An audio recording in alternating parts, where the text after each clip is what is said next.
Esperanza was founded in 2004 by a group of community residents and staff from St. Anthony Hospital who were really concerned that there wasn't enough access to primary care in the community. This community was a health desert, and Esperanza reimagined what health and well-being should look like in the Southwest side. I tell my family and friends, if you're looking for a doctor, come to Esperanza. It's so nice to be able to tell them, yes, like you will have a doctor and nurse who speak Spanish and who will be able to care for you in the language you want to be cared for in.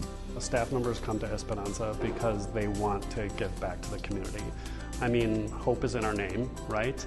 It is our name, and I think people who choose to work here buy into that mission. Just coming from a family of immigrants, you know, my grandmother is like, you were meant to do this work. I feel like Esperanza has been my home for the last 15 years, and if I look to the future, I don't picture myself being anywhere else. Like, this is where I want to be. We've added so many services over the years. We have about 100 providers on staff, including both physical and mental health providers.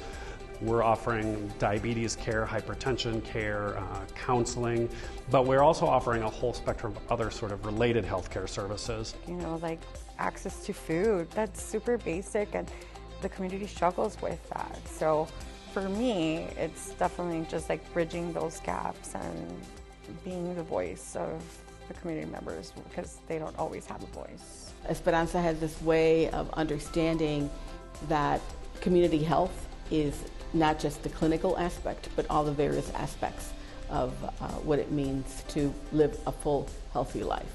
A great example of that was during the COVID pandemic. The zip codes that we serve were the hardest hit zip codes in the state. We set up testing services. We were among the first places to do drive-through and walk-up testing. And then when the vaccines came, we went whole hog on the vaccines. And we found out that when we did that, we actually could move the needle in terms of health disparities.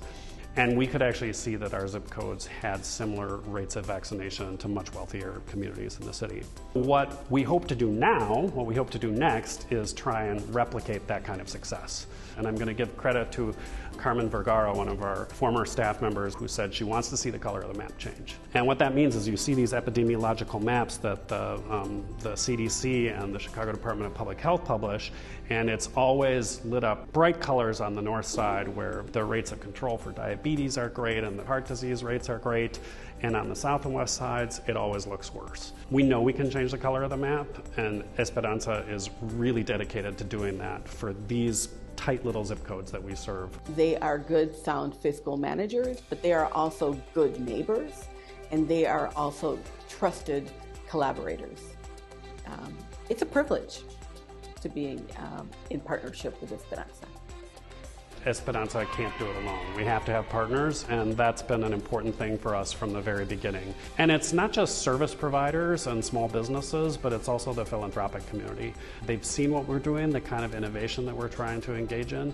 They're really there for that, and we're there for them too. So we're always looking for new partners to help us achieve this really lofty goal of eliminating health disparities in our service area. I would tell any organization that is thinking about working with Esperanza that your resources will be used well. It will be used for our patients, and it will be used to keep talented people here on board to help give the patients the care that they need and deserve.